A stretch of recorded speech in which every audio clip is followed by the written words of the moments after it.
Hello YouTube, once again you got me, Video Game House, here with another deck profile video. This is actually a deck that we pulled from an online event, the Championship of Doom. Yes, the Championship of Doom, one of the biggest online tournament events for Pokemon, the trading card game.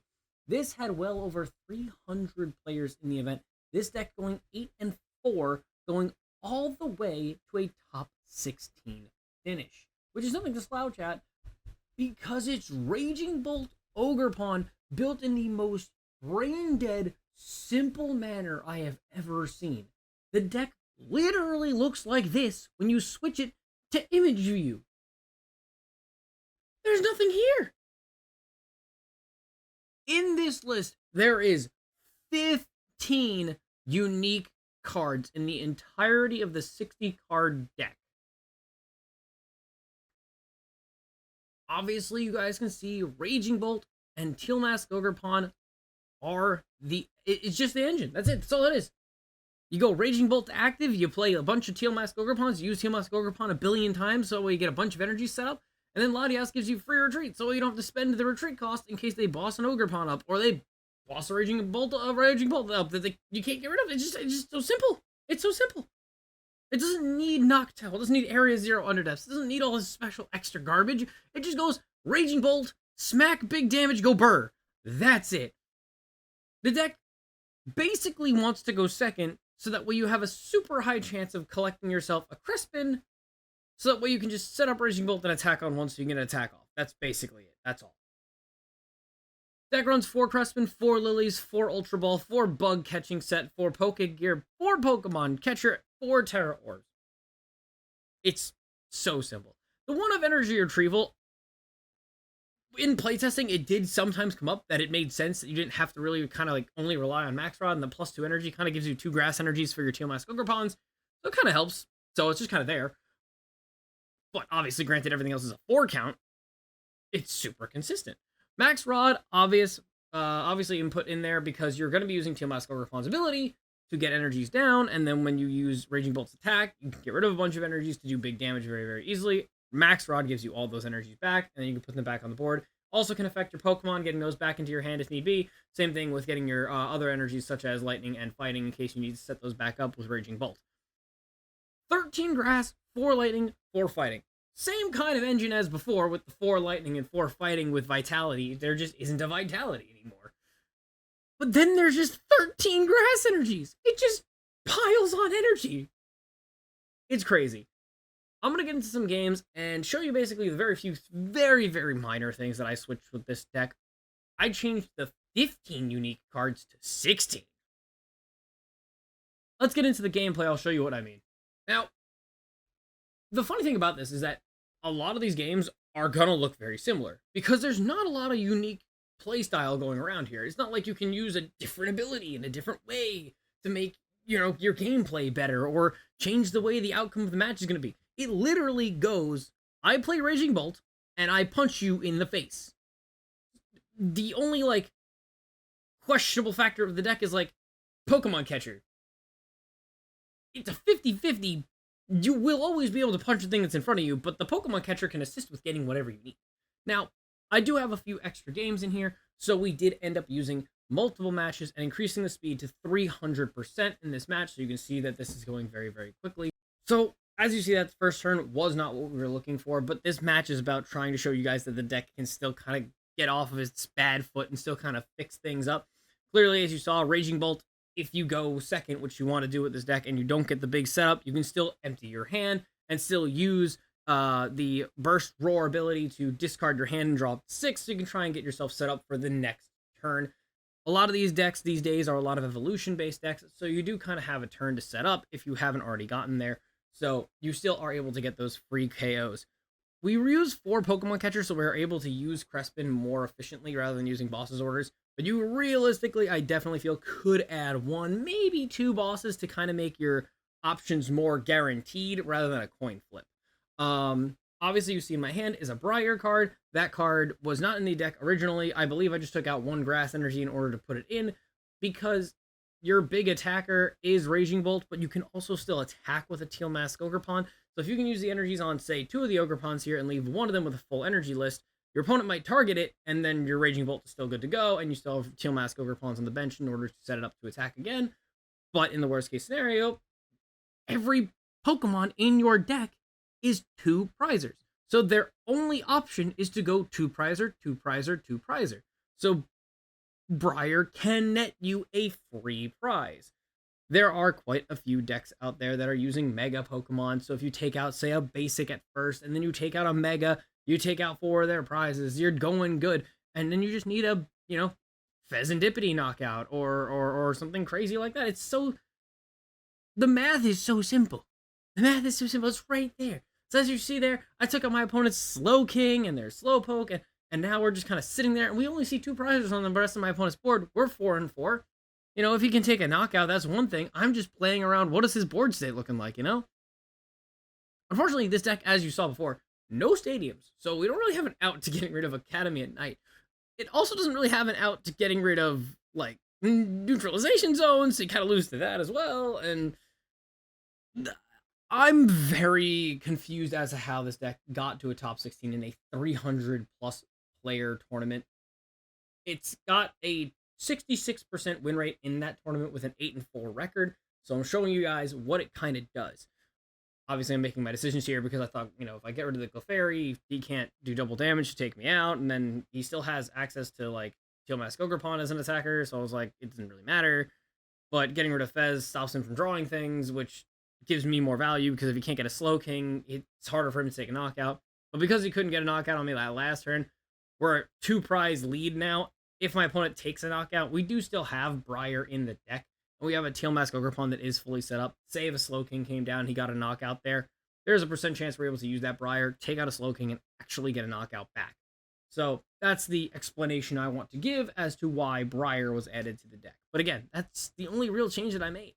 There are other options like playing Baby Raging Bolt. Baby Raging Bolt is a grass fighting lightning energy for 130, or a lightning and a fighting that states for each energy on this Pokemon, deal 30 damage to one of your opponent's Pokemon, which in certain matchups, obviously, since you're running a 2-2-2 line for all of your Pokemon, a single prize knockout is genuinely appreciated because it messes up their prizing on taking a 2-2-2, because then if they take a 1, the rest of your deck is only 2 prizers, so you just kind of keep pushing that forward into knocking out your opponent's Pokemon, and they still have to take out 3 of your EXs while you have to take out, just whatever works to get you there, because you run 4 Pokemon catchers, you just find what you're looking for.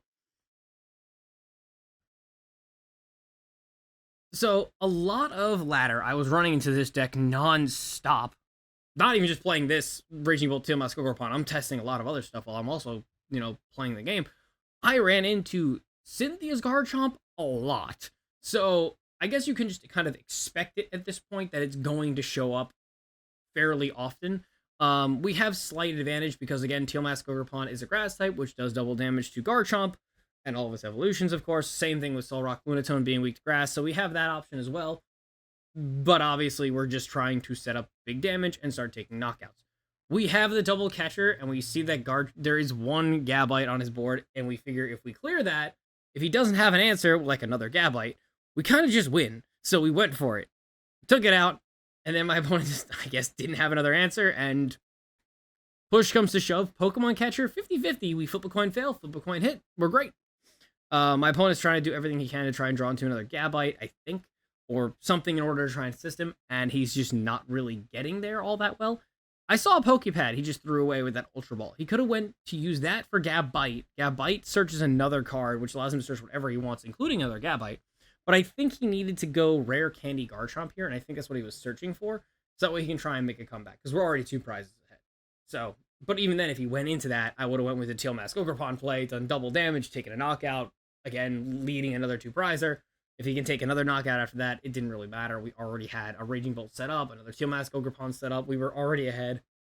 So Cynthia's Garchomp is a pretty solid win rate for us, especially if we get to go second. This match is in here because I thought this was a very unique and good idea, and I want to at least show chat. I want to show you guys on YouTube what people are trying in order to make Zygarde slightly more effective. Honestly, It also shows off that Zygarde doesn't really work against this deck because all of our Pokemon have more than 150 HP. So even flipping that coin, if they hit, they have to flip the coin 2 times and they have to land heads twice in order to take a knockout on our list. So it's not like it makes that big of a deal that Zygarde is a play, but the deck does show off how it works using the Solrock Lunatone in order to discard draw 3, Latias because everything's a basic Pokemon, Mega Audino with, I don't even know how to say its name. It's Kaleido Waltz is its attack. 1 energy, flip 3 coins for every head, take 2 energy out of your deck, and put it on a Pokemon, immediately setting up your Mega Zygarde. I know this deck is kind of a meme, but it is really funny to look at that, where your opponent just goes, cool, 1 energy, flip 2 coins, hits 4 energies out of the deck, and now your Zygarde's just set. You don't need to do any Barbarical bullshit, any Crispin nonsense, any extra playing of energies. You just flip some coins, go, hey, I got it, and then you just go in. So Teal Mask Ogerpon is protected on the bench because of its ability, so he wouldn't even be able to hit those. And then Latias and Raging Bolt are all above 250, so again, they have to hit heads twice, which means I have to let them live twice. I don't know if he doesn't know what Core Enforcer does, but it's the tool that allows him to discard every energy on the Pokemon and then do 350. So he took a knockout, but at what cost? After that, he just conceded. Just saying, that's a really funny concept where you could just win on like turn 3 if you just get lucky with the coin flips. Other than that, you just lose. So I don't know what the point of that was. All right, going into, I think, the last game? It might not be. I'm not quite sure. I don't remember how many videos I recorded for this guy. We opened pretty poorly, obviously, as you can see. We didn't really get a supporter. We didn't really get anything that works. But as you can also see, Tera Orb and Bug Catching set, very good combo when you have Grass Energies, because Tera Orb guarantees you a Teal Mask Ogerpon. Bug Catching set looks at the top 7. You can find Teal Mask Ogerpon and Grass Energies. The deck does kind of have a little bit of a operational setup, I guess you can say, because if you use Tera Orb, you guarantee finding the Teal Mask Ogerpon, but if you use Bug Catching set, it's not a guarantee, but it's a higher % chance if you use it first. So you do kind of have to like weigh your options, I guess, on some of the items, but usually you won't have to do that, so it's kind of a whatever moment. So me seeing what I have here, I'm just going to get rid of my whole hand and do my normal stuff, is just bring about using Burst Roar, get myself set up, and oh my goodness, my gracious, look at that. Crispin, so I can set up my Raging Bolt for an attack. Whether it be the one in the active or the one on the bench, Crispin can still set it up. Triple Grass Energy in hand, so at least I can use 2 of them to set up my Teal Mask Ogerpons for energy setup. And then we get shuffled, so that also felt really bad. I forgot it did that, so I was really excited and explaining the chat for no reason, so that was cool. But my opponent also couldn't get a setup for the Mega Lucario, so we can only do the 70 damage. We expected these things, so we just kind of go in with whatever we can in order to set up our next turn, which, since my opponent has 2 cards in hand, we just kind of go all in, hoping to try and find that Crispin off that Lillie's. When we do, which, by the way, there's 4 in the deck, and 4 Pokégear 3.0s that we can still run into after drawing 8 cards on our deck. Pretty high possibility. When you do the math, you do want to take out a single prize attacker, because of Mega Lucario. A lot of Mega decks you can do the counting for in terms of prizes. Megas, 3 prizing. So if you can take out 2 Megas, you just win the game that way. 4 Pokemon Catchers make it very easy to kind of target those down and remove them. Either way, you can still take a single prizer and a triple prizer and a double prizer, because obviously you can see things like Pheasantipity might exist. Since we're playing dragons, Lily's Clefairy could come down in some cases. There are plenty of options to make your matchup better or worse based upon what you're up against. So you just need to know your prize lineup in order to win your matchups. The deck doesn't do super well against single prize decks. I will admit to that. Briar does kind of help if we can get ahead, but that's what the Pokemon Catchers are for. It's kind of like tackling your opponent's weaker Pokemon. Like I said, you can probably add in Baby Raging Bolt in order to make your matchups a little bit better, because you might be able to target and take down a single prizer or a double prizer with the Raging Bolt, the Baby Bolt. Maybe take out a Dreepy or something, get 1 prize ahead, and then, you know, hopefully you can finagle something so that way, you know, you take out 1 prizer, and then you're ahead, and then if they use, like, you know, Dusk Noir or other things, if they, you know, even out that prize trade for you, you kind of get that small buff if they take out a single prizer rather than taking out a double prizer. Because if you only have 1 and you're not bringing it back, it'll never matter. If they take out a single prizer and they expect you to get down another single prizer, it'll never happen, and you can just win that way. So definitely an idea, but my decks and a lot of my stuff that I make is a placeholder. I want you guys to try it, figure out how you like it, and then edit it, change it. Tell me what you guys added. Join my Discord and let me know what you think makes it better. So you can change this 8-3 to a 12-0 and win the whole thing. So, if you like how the deck runs, how basically simplistic it is, let me know in the comment section below. Subscribe to the channel. Let me know that you like it. Oh, there was one more game. Man, I'm not shooting this again. So, let's keep going. Still, like I said, this is just a base point. And a lot of the matches do look very similar because, like I said, there isn't a lot of differentiation. There's only 2 attackers, which is Teal Mask Ogerpon and Raging Bolt, so you have to decide who you want attacking and why.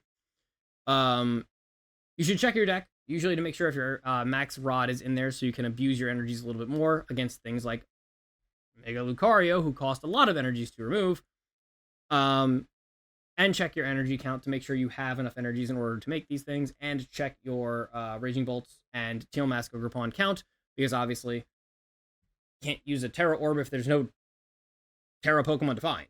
So you can just use it as an Ultra Ball fodder piece. So there are a few little things that I can say that can make matches just better. Obviously, you see here, I kind of like think to myself that I could use Burst Roar, but then I throw the Lilies anyway, so I'm looking at it, I'm like, okay, we don't need to Burst Roar here. But also, like, looking at my opponent's board state, we were definitely afraid of a combo play, because I know they run Switch, I know they run Air Balloon, I know they run Solrock Lunatone Engine, so that way they can get their draws. We're just kind of afraid of a Mega Lucario there. Luckily, we didn't get hit by the Mega Lucario, but we just decide, all right, let's just set up everybody so we don't have any issues here.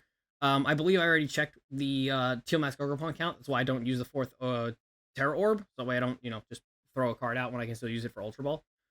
We take out the Hariyama, which was his saving grace. He was trying to use that to stop me from attacking for a turn, I believe. But again, we take a single prize knockout because we're expecting a Mega Lucario that even if he takes out my Teal Mask Ogerpon, we're able to work around it. So if he was able to take out my Teal Mask Ogerpon by giving the Mega Lucario second energy, he hits 270 up, knocking out Teal Mask Ogerpon. I bring over the Raging Bolt. There's enough energy already on the board to take it out, and he doesn't have a Riolu set up after that because he conceded right there. We don't know if he was going to get another one, but if he did, it wouldn't make that much of a difference because we took out a 3-prizer and a single prizer. So now the big attacker of that deck being another triple prizer that we know we can take out because it'll just give us more time to set up another Raging Bolt. We just kind of have all of that already put together to win the game. Latias is way more goated than you'd expect it to be because no one wants to target the Latias when there are multiple attackers ready to go. You just want to remove those things. Latias is not your concern, so once it hits the board, it's just going to stay there. I hope that you guys learned a little bit. I know it was kind of like rapid fire, but there was 5 games worth of knowledge. I know like 3 of them was Mega Lucario, and like one of them was like Cynthia's. So like, that's unfortunate what the ladder looks like. All these matches were played on ladder, as you see right there. So a lot of fighting type decks are getting buffed, and people are using Mega Lucario, Cynthia's Garchomp, and Mega Zygarde even. Those are like some of the top tier decks right now, compared with tournament decks like Dragapult being a real problem, a lot of different Tera Box decks being a real problem, but this is a very good staple point, I would say, is like a starting point for players. If you guys liked the video, obviously, make sure you like the video and subscribe to the channel. I'm trying to pump out as many videos as I can to hopefully give you guys a better idea of what you guys want to learn. Perfect Order has given us a very small set, but the cards that kind of came out do give a lot of value to older decks and newer decks alike to kind of give you a little bit more fun with the game itself. So let me know what you guys think about Perfect Order, and I hope you guys come to the next video. Hopefully we're going to do another one where it's another all you need is X Pokemon, because I'm trying to start that series back up, and it's really hard to do it now. I'll catch you guys in the next one.